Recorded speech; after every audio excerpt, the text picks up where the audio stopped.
My name is Eleanor Vance. I am 38 years old, and I live in Willow Creek, California, a place where the sun always seems to shine, but lately a dark cloud has been following me. For the longest time, my life with Mark was a carefully constructed mosaic of shared dreams, quiet mornings, and the comforting predictability that comes with 15 years of marriage. We lived in a charming bungalow, a little too big for just the two of us, but we'd always said it was ready for the children we hoped to have someday. Our days revolved around his demanding job in tech and my work as a freelance graphic designer. Evenings were for cooking together, walks with our golden retriever, Rusty, and often just comfortable silence on the porch, watching the sky turn orange over the redwood trees. I trusted Mark completely. Our relationship felt like an unbreakable bond, forged through years of ups and downs, job changes, family illnesses, and the everyday grind of adult life. He was my rock, my confidant, the person I imagined growing old with, sitting in those same porch chairs, maybe with grandchildren running around. The thought that he could ever intentionally hurt me was as foreign as the idea of the sun setting in the east. It simply wasn't possible. Or so I believed. Looking back, there were no glaring signs, no dramatic shifts. Maybe a little less spark in his eyes when he looked at me, a few more late nights at the office, a phone he guarded a bit more closely. But I dismissed it all. Work stress, I'd tell myself. He's just tired. I was too busy living the life I thought we had built to notice the subtle cracks forming in its foundation. My world was orderly, predictable, and safe.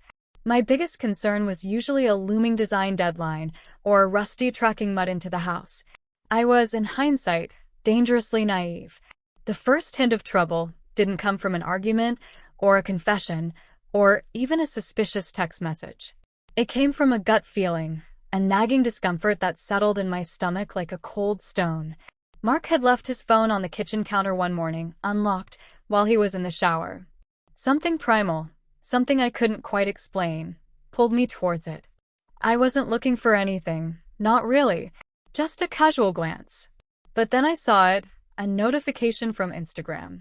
Not one of our friends, not a news alert. It was a message from an account I didn't recognize, with a small profile picture of a woman I somehow knew, though I couldn't place her immediately. My fingers, almost of their own accord, tapped the icon. It wasn't an act of malice or a planned invasion. It was a desperate, panicked reflex to quell the sudden anxiety twisting inside me. What I found was a conversation thread stretching back months, a digital diary of a clandestine emotional life I knew nothing about. The woman's name was Clara. And then it clicked. She was an ex from his youth, someone he'd mentioned briefly a few times, a distant memory from before we met. The words on the screen blurred, then sharpened, each one a shard of glass piercing my heart. There were hundreds of messages, daily exchanges. They weren't just catching up. They were intimate, familiar, laced with inside jokes and shared memories from a past I wasn't part of. They talked about their feelings, their dreams, their disappointments. They shared pictures, casual shots of their daily lives, but then the tenor shifted. She sent him photos of herself, posed and suggestive. There were sexting exchanges, explicit words that made my stomach churn and my vision tunnel. My husband, the man who shared my bed, my life, my future, was exchanging these private, illicit communications with another woman. It was a betrayal so profound, it felt like the air had been sucked out of the room. I felt dirty, foolish, and utterly, completely alone. My hands trembled so violently, I almost dropped the phone. The sounds of Mark singing off-key in the shower, a familiar and comforting sound just moments before, now felt like a cruel mockery. How could he be so normal, so jovial, while he was living this double life? How could he look at me, touch me, and lie to me with such ease? The Clara he was interacting with was in another state, thousands of miles away. It was clear from their exchanges that they hadn't seen each other in person, that their affair was entirely digital, carried out through the glowing screens of their phones. But that didn't make it any less real, any less devastating. If anything, it made it worse. It meant the intimacy they shared was purely emotional, a connection of minds and hearts that bypassed the physical, cutting even deeper. I stared at the screen, tears streaming down my face, blurring the incriminating words. homewrecker, prostitute, floozy. The words from the Reddit post were already forming in my mind, even then. I saw photos of her, a woman close to 40, just like Mark and me, smiling, innocent-looking.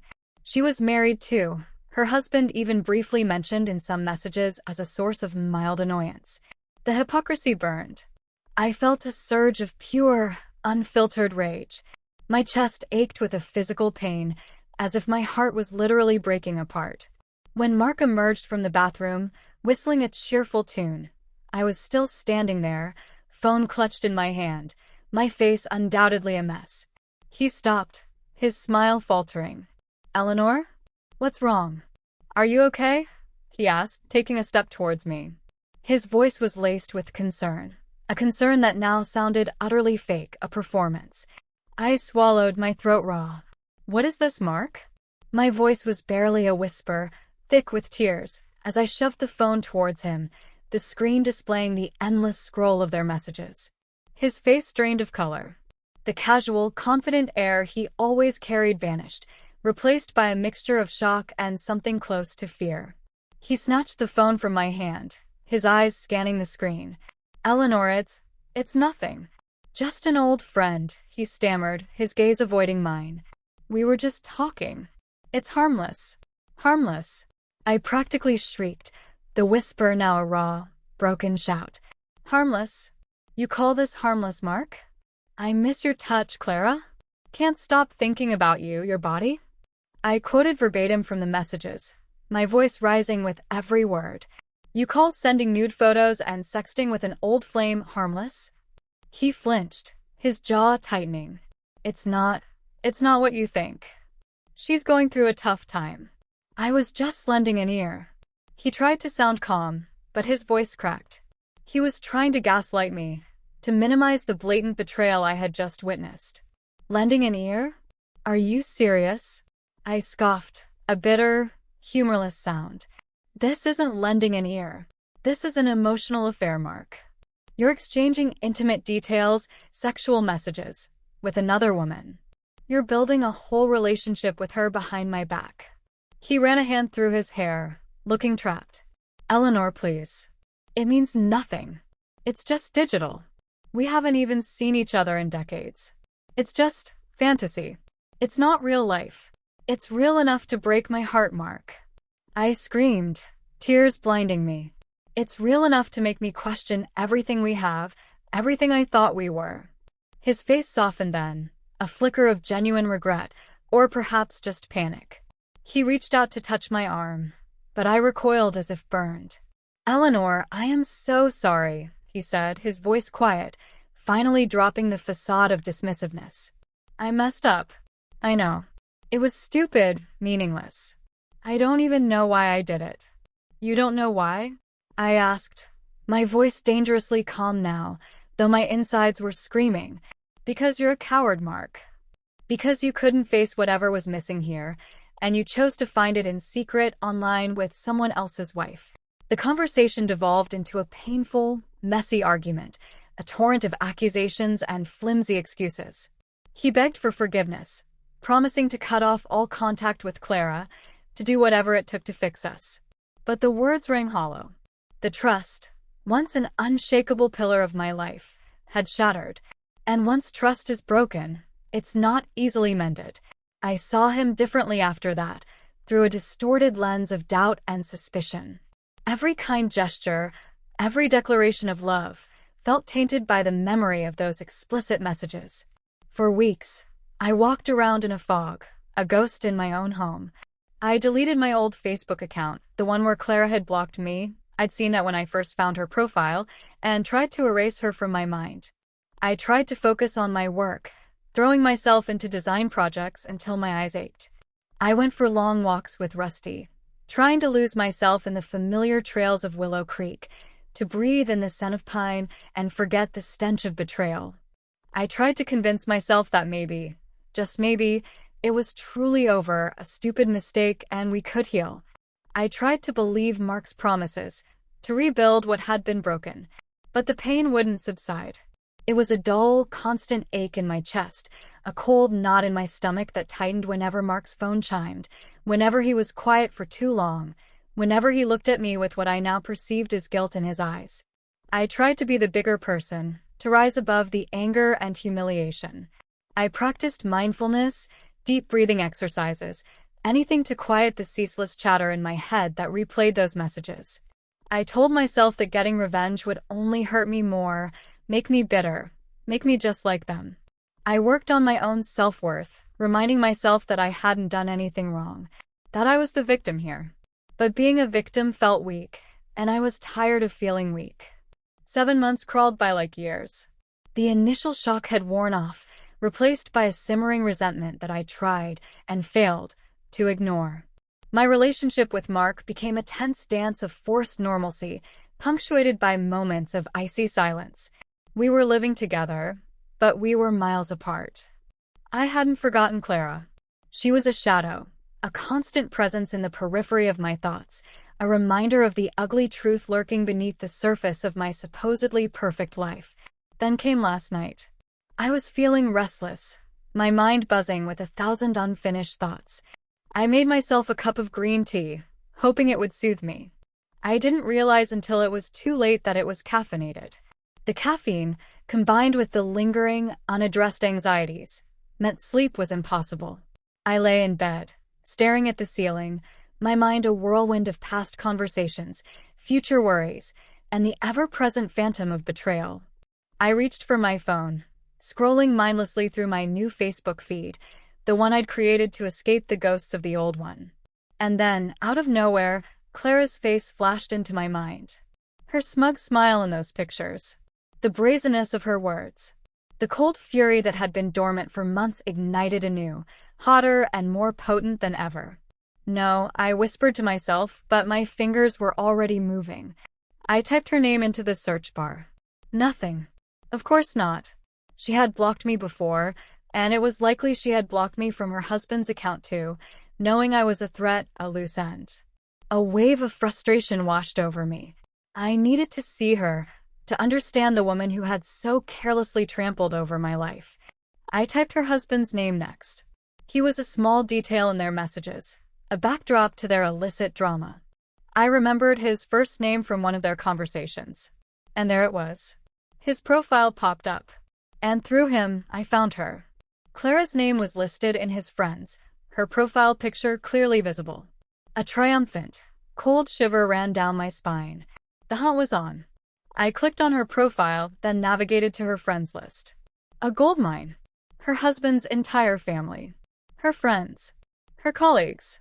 A vast network of people who had no idea who she truly was. I scrolled through it all, my anger building with every familiar face I recognized from her Instagram profile.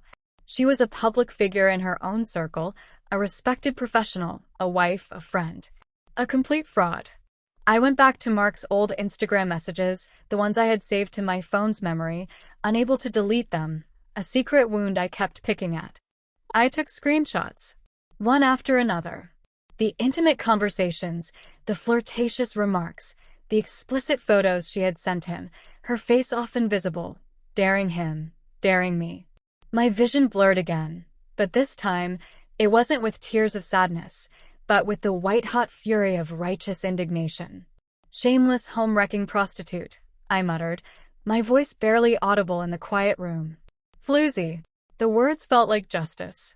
As the first rays of dawn crept through my bedroom window, illuminating the cold, clinical glow of my phone screen, I formulated my plan. It was no longer about hurt. It was about truth. It was about exposing the rot beneath the surface. It was about making sure that everyone who thought they knew Clara, the innocent wife and friend, would see her for what she truly was. I would start slowly. I would send friend requests to her circle, one by one.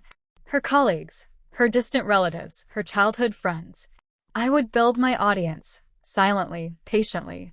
Her husband would be the last one I added.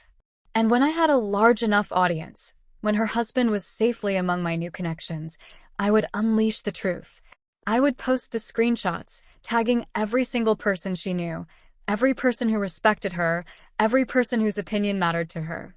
I would make sure her world crumbled, just as mine had. It was only right.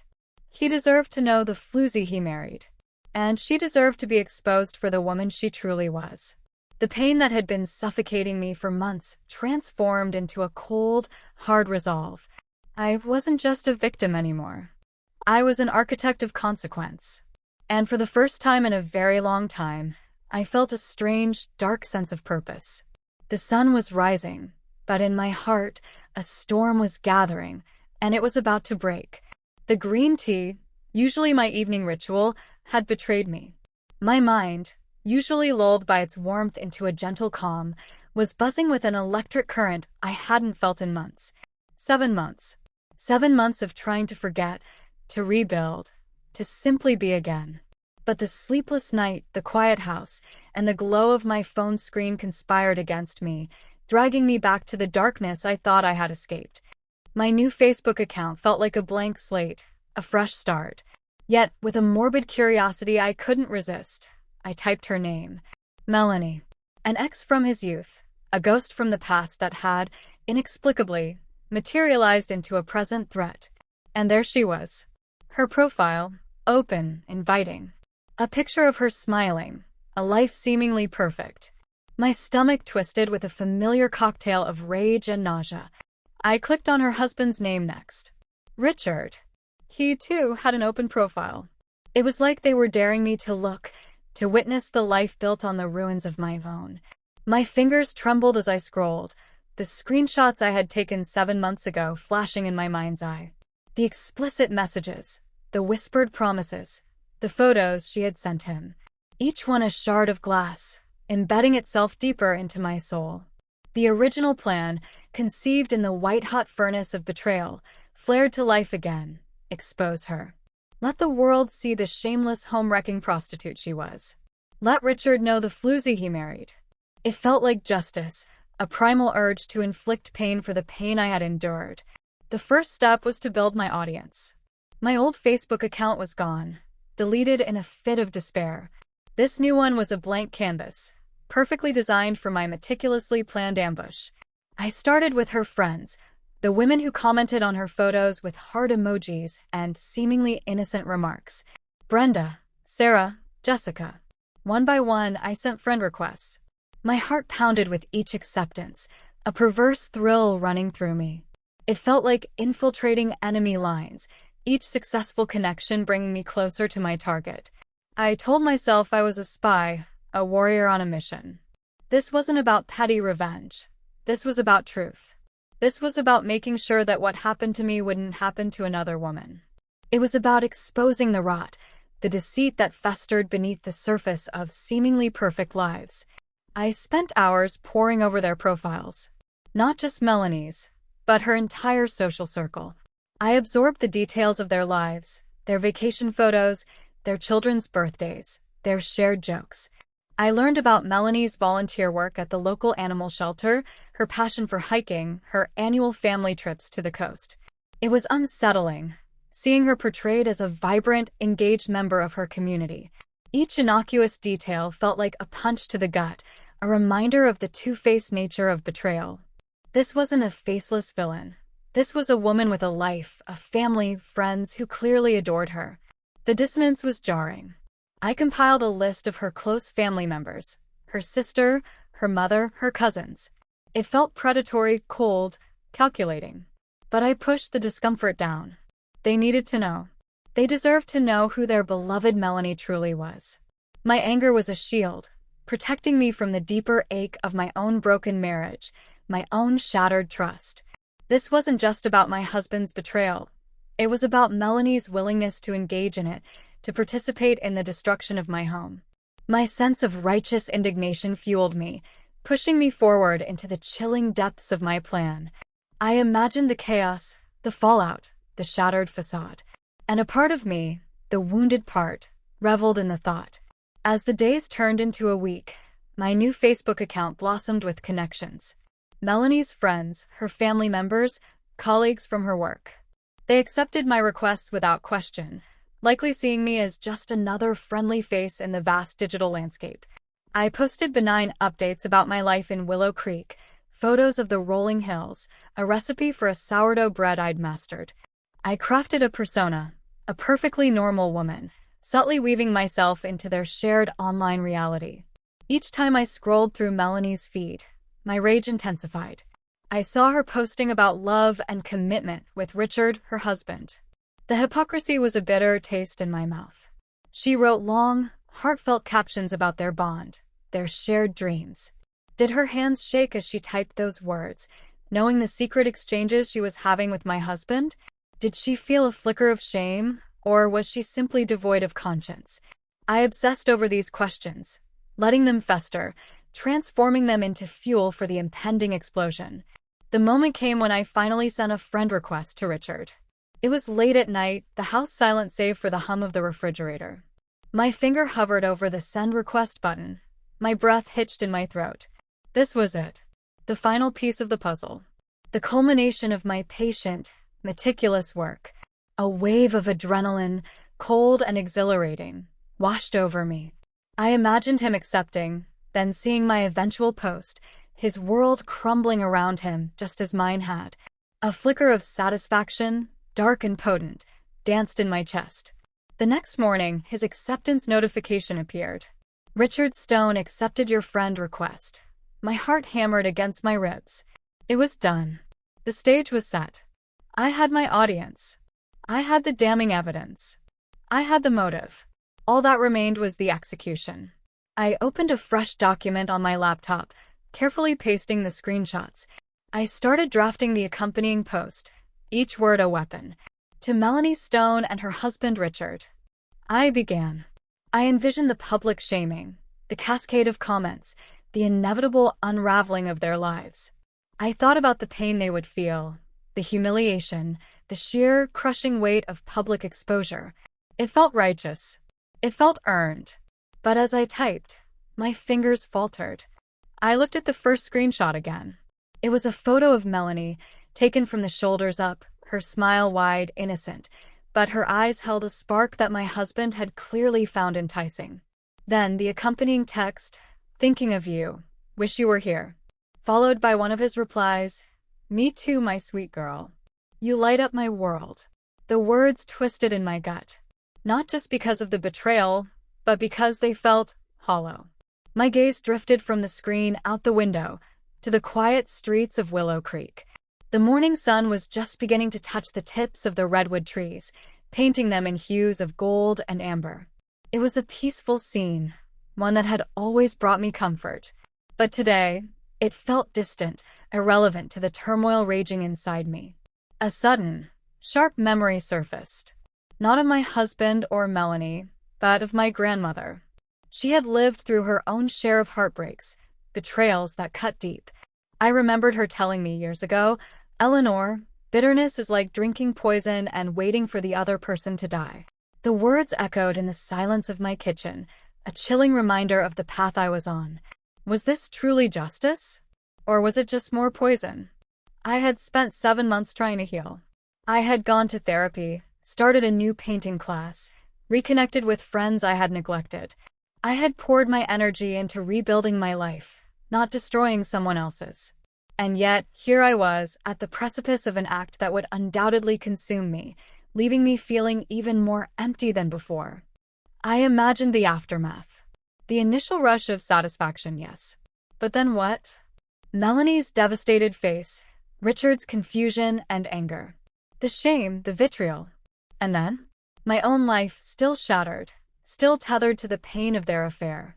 Would I feel whole? Would I feel free?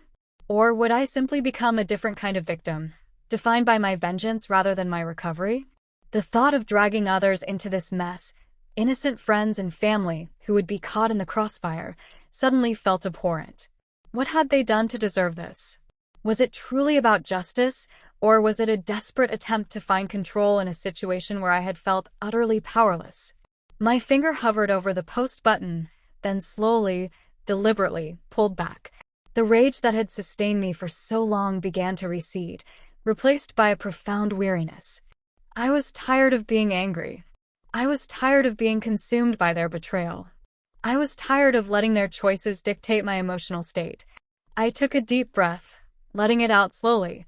It was a tremor, a sigh, a shedding of the heavy cloak of vengeance. My hands, which had been shaking with anticipation, now felt steady, grounded. I didn't delete the screenshots immediately. Instead, I minimized the document. I opened a new browser tab and searched for Divorce Attorneys Willow Creek. Then, I searched for support groups for partners of emotional infidelity. My focus shifted from destroying Melanie to rebuilding Eleanor. The true betrayal wasn't just my husband's actions, but my own willingness to be defined by them. My true fight wasn't against Melanie. It was for my own dignity, my own peace, my own future. I picked up my phone and opened my contacts. I scrolled to the number for Sarah, a dear friend who had been a rock through the initial devastation. I hadn't told her the full extent of my lingering bitterness, my plans for public shaming, but now I knew I needed to. I needed to confess my darkness, not to be judged, but to be free of it. "Sarah," I said when she answered, my voice a little shaky but resolute. "I need to talk. I almost did something terrible, and I didn't." A wave of relief washed over me. It was a quiet triumph, not a thunderous roar. The victory wasn't in crushing Melanie, but in saving myself. The real power wasn't in wielding pain, but in choosing peace. I realized that my own healing was the most profound act of revenge I could ever enact. By reclaiming my life, by stepping away from the destructive cycle of anger and retaliation, I was denying the betrayal any further power over me. I would not be defined by what he did, or what she did. I would be defined by what I chose to do next. And that choice was to rise, not to fall. To build, not to burn. To heal, not to wound.